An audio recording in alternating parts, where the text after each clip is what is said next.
दो जहान दे वाले निमाणियां दे मान निताणियां दे तान धन धन साहिब श्री गुरु ग्रंथ साहिब सच्चे पातशाह दी पावन पवित्र हजूरी च सिख पंथ दे महान ते पावन पवित्र अस्थान तखत श्री केसगढ़ साहिब विखे सुशोभत समूह गुरु खालसा पंथ अते नानक नाम लेवा हाजरीन सिख संगत सब तो पहला फतेह प्रवान करो। वाहिगुरु जी का खालसा वाहिगुरु जी की फतेह। बड़ियां सत्कारत हस्तियां होले महल्ले दे इस समागम दे विच शमूलीयत कर रही ने। मैं सब तो पहला विश्व भर दे विच बैठे समूह गुरु खालसा पंथ नूं, समूह नानक नाम लेवा सिख संगत नूं इस मानमते सिखां दे पर्व होले महल्ले दी बधाई देना। सिख धर्म दे विच धर्म ते राजनीति दा सुमेल है और ये गल असीं सारे ही जानते हैं। जिथे मीरी है उत्थे पीरी है, जिथे देग है उत्थे तेग है, जिथे संत है उत्थे सिपाही है। और ये गल भी सारी असीं प्रवान करते हैं, मनते हैं, चाहुंदे हैं कि राजनीति जिहड़ी है ये धर्म ते हावी नहीं होनी चाहिए, बल्कि धर्म जिहड़ा है वो राजनीति ते हावी होना चाहिए। इस गल विच कोई शक नहीं साध संगत जी। राजनीति का जिथे धर्म दे नाल संबंध है उत्थे अर्थचारे नाल भी संबंध है। राजनीति नूं अर्थचारा प्रभावित करता है और अर्थचारे नूं राजनीति प्रभावित करती है। जदों राजनीति साडे अर्थचारे ते भारू हो जाती है उदों भी समाज का नुकसान हुंदा है। राजनीति का समाज नाल बहुत गहरा रिश्ता है। जदों राजनीति समाज के उत्ते भारी पै जाती है, हावी हो जाती है, उदों समाज का बहुत वड्डा नुकसान हुंदा है। अज असीं देखदे ही हां एजुकेशनिस्ट ने साडे विद्वान ने जिहड़े विद्या के माहर ने जां साडा जिहड़ा एजुकेशन सिस्टम है, जदों इहदे ते राजनीति हावी हो जाती है समाज का नुकसान करती है। लेकिन जदों साडी विद्या प्रणाली राजनीति ते हावी हुंदी है समाज का भला हुंदा है। साडे डॉक्टरी पेशेवर माहर ने जदों राजनीति इन्हां ते हावी हो जाती है समाज का नुकसान हुंदा है। ते जदों साडे मैडिकल माहर जां मैडिकली विद्या जिहड़ी है ये राजनीति ते हावी हुंदी है ते समाज का भला हुंदा है। मीडिया के उत्ते राजनीति भारू हो जाती है फिर भी समाज का नुकसान हुंदा है। मुकदी गल की है कि राजनीति चाहे धर्म ते हावी होवे, चाहे मीडिया ते हावी होवे, चाहे विद्या संस्थावां ते हावी होवे, चाहे मैडिकल संस्थावां ते हावी होवे, समाज का नुकसान ही नुकसान करदी है। अज जिहड़ी हिंदुस्तान की हालत पतली पई पई है इहदा इक्को ही कारण है कि राजनीति हिंदुस्तान की हर संस्था के उत्ते हावी हो गई है।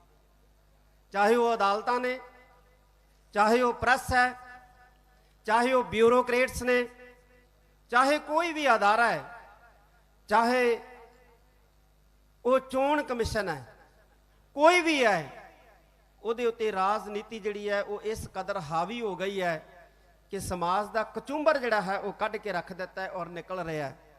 पर असीं केवल इन्ना ही जानते हैं कि जदों धर्म ते राजनीति हावी हुंदी है उदों शायद समाज का नुकसान हुंदा है। नहीं साध संगत जी, जदों राजनीति धर्म ते हावी हुंदी है केवल उदों ही समाज का नुकसान नहीं हुंदा। राजनीति जिहड़ी भी संस्था दे उत्ते हावी हो जाती है उस संस्था का एक कचुंबर कढ़ के रख दिंदी है। चाहिदा यह है कि जिवें धर्म राजनीति ते हावी रहे उवें समाज भी राजनीति ते हावी रहे, साडा अर्थचारा भी जिहड़ा है राजनीति ते हावी रहे, फिर समाज का जिहड़ा है वो भला हुंदा है। अज डेमोक्रेसी के अंदर साडी हर संस्था, मैं सिखां दी संस्था की गल नहीं करदा, मैं देश दियां भारत दियां संस्थावां की गल करदा, सारियां संस्थावां दा दवाला जिहड़ा है वो निकल चुकिया। लोग तरह तरह कर रहे हैं लेकिन सरकार नूं कोई फर्क नहीं पै रहा। ਐਸੀ ਪੋਜੀਸ਼ਨ ਦੇ ਵਿੱਚ ਧਰਮ ਨੂੰ ਮਜ਼ਬੂਤ ਕਰਨ ਦੀ ਬਹੁਤ ਵੱਡੀ ਜ਼ਰੂਰਤ ਹੈ। ਧਾਰਮਿਕ ਸੰਸਥਾਵਾਂ ਨੂੰ ਮਜ਼ਬੂਤ ਕਰਨ ਦੀ ਵੱਡੀ ਜ਼ਰੂਰਤ ਹੈ, ਕਿਉਂਕਿ ਧਰਮ ਹੀ ਆਸਰਾ ਬਣਦਾ ਹੈ, ਧਰਮ ਹੀ ਸਹਾਰਾ ਬਣਦਾ ਹੈ। ਜਦੋਂ ਹਕੂਮਤ ਜ਼ਾਬਰ ਜ਼ੁਲਮ ਕਰਨ ਵਾਲੀ ਬਣ ਜਾਏ ਤੇ ਫਿਰ ਹਕੂਮਤ ਦੇ ਜ਼ੁਲਮ ਦਾ ਮੁਕਾਬਲਾ, ਜ਼ਬਰ ਦਾ ਮੁਕਾਬਲਾ ਧਰਮ ਦੇ ਸਹਿਤ ਕੀਤਾ ਜਾ ਸਕਦਾ ਹੈ। ਕਿਸੇ ਨਾਸਤਿਕ ਵਿਚਾਰ ਦੇ ਨਾਲ ਹਕੂਮਤੀ ਜ਼ਬਰ ਦਾ ਮੁਕਾਬਲਾ ਨਹੀਂ ਕੀਤਾ ਜਾ ਸਕਦਾ। ਇਹ ਗੱਲ ਸਾਨੂੰ ਚੇਤੇ ਰੱਖਣੀ ਚਾਹੀਦੀ ਹੈ। ਇਸ ਕਰਕੇ ਹਰ ਸਿੱਖ ਨੂੰ ਅੱਜ ਵਧੇਰੇ ਧਰਮੀ ਹੋਣ ਦੀ ਜ਼ਰੂਰਤ ਹੈ। ਜੇ ਅਸੀਂ ਬਚਣਾ ਹੈ, ਜੇ ਅਸੀਂ ਜੀਣਾ ਹੈ, ਤਾਂ ਸਾਨੂੰ ਗੁਰੂ ਦਾ ਸਾਥ ਜਿਹੜਾ ਹੈ ਉਹ ਲੈਣਾ ਹੀ ਪਏਗਾ। ਨਹੀਂ ਤਾਂ ਜਿਸ ਤਰ੍ਹਾਂ ਦਾ ਭਾਰਤ ਦੇ ਅੰਦਰ ਮਾਹੌਲ ਬਣਾਇਆ ਜਾ ਰਿਹਾ ਹੈ, ਮੈਂ ਬਾਕੀ ਘੱਟ ਗਿਣਤੀਆਂ ਦੇ ਸਹਿਤ ਮੈਂ ਸਿੱਖਾਂ ਦੀ ਵੀ ਗੱਲ ਕਰਾਂ ਕਿ ਸਾਡਾ ਜੀਣਾ ਉਸ ਹਾਲਤ ਦੇ ਵਿੱਚ ਹੀ ਬਿਹਤਰ ਹੋ ਸਕਦਾ ਹੈ ਜਿਸ ਕਿਸਮ ਦਾ ਮਾਹੌਲ ਬਣ ਰਿਹਾ ਹੈ। ਜੇ ਅਸੀਂ ਗੁਰੂ ਦਾ ਪੱਲਾ ਫੜ ਲਈਏ, ਗੁਰੂ ਦਾ ਆਸਰਾ ਲੈ ਲਈਏ, ਗੁਰੂ ਦਾ ਸਹਾਰਾ ਲੈ ਲਈਏ, ਫਿਰ ਹੀ ਅਸੀਂ ਬਚ ਸਕਦੇ ਹਾਂ। ਜੇ ਅਸੀਂ ਗੁਰੂ ਤੋਂ ਦੂਰ ਹੋ ਗਏ, ਗੁਰੂ ਤੋਂ ਟੁੱਟ ਗਏ, ਤੇ ਹਿੰਦੁਸਤਾਨ ਦੇ ਅੰਦਰ ਸਿਸਟਮ ਐਸਾ ਬਣ ਰਿਹਾ ਹੈ ਕਿ ਸਾਡੀ ਹੋਂਦ ਜਿਹੜੀ ਹੈ ਇਹ ਖਤਰੇ ਦੇ ਵਿੱਚ ਪੈਣ ਜਾ ਰਹੀ ਹੈ। ਅੱਜ ਗੁਰੂ ਨੂੰ ਅੰਗ ਸੰਗ ਰੱਖਣ ਦੀ ਵਧੇਰੇ ਗਿਣਤੀ ਦੇ ਵਿੱਚ ਲੋੜ ਹੈ।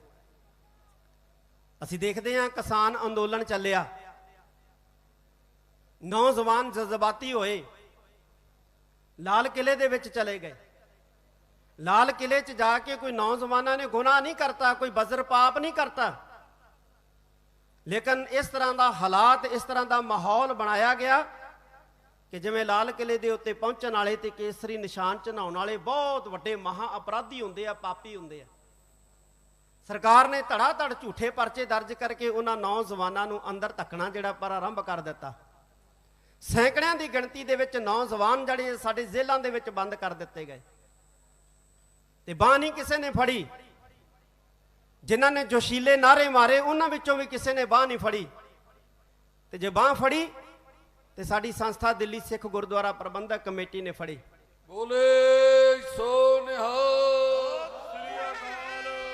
ਸੈਂਕੜੇ ਨੌਜਵਾਨਾਂ ਨੂੰ ਜੇਲ੍ਹ ਦੇ ਵਿੱਚੋਂ ਬਾਹਰ ਕਢਾ ਕੇ ਲਿਆਂਦਾ। ਇਸ ਕਰਕੇ ਅੱਜ ਬਹੁਤ ਵੱਡਾ ਸਾਨੂੰ ਸੋਚਣ ਤੇ ਸਮਝਣ ਦੀ ਜ਼ਰੂਰਤ ਹੈ। ਜੇ ਸਾਡੀਆਂ ਸੰਸਥਾਵਾਂ ਇਹ ਮਜ਼ਬੂਤ ਹੋਣਗੀਆਂ ਤੇ ਸਾਡੀ ਇਹ ਰਾਖੀ ਕਰਨਗੀਆਂ, ਪਰ ਸੰਸਥਾਵਾਂ ਨੂੰ ਮਜ਼ਬੂਤ ਕਰਨ ਵਾਸਤੇ ਸਾਨੂੰ ਇਹਨਾਂ ਦੀ ਰਾਖੀ ਕਰਨੀ ਪਏਗੀ, ਇਹਨਾਂ ਦੀ ਪਹਿਰੇਦਾਰੀ ਕਰਨੀ ਪਏਗੀ।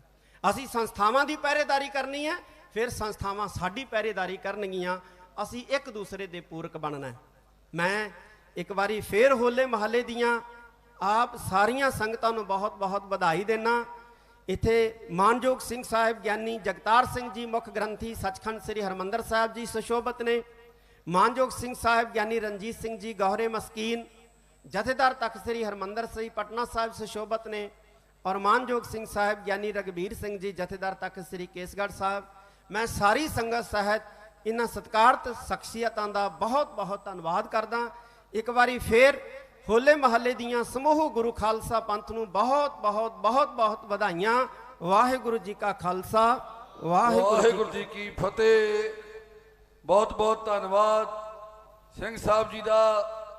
ਸਿੰਘ ਸਾਹਿਬ ਜੀ ਦਾ ਸਨਮਾਨ ਕਰਨਗੇ ਸਾਡੇ ਹੈੱਡ ਗ੍ਰੰਥੀ ਸਿੰਘ ਸਾਹਿਬ ਗਿਆਨੀ ਜਗਤਾਰ ਸਿੰਘ ਜੀ, ਸਿੰਘ ਸਾਹਿਬ ਗਿਆਨੀ ਰਘਬੀਰ ਸਿੰਘ ਜੀ, ਜਥੇਦਾਰ ਤਖਤ ਸ੍ਰੀ ਕੇਸਗੜ੍ਹ ਸਾਹਿਬ ਗਿਆਨੀ ਫੂਲਾ ਸਿੰਘ ਜੀ, ਗੌਰੇ ਮਸਕੀਨ ਗਿਆਨੀ ਰਣਜੀਤ ਸਿੰਘ ਜੀ, ਸਾਰੇ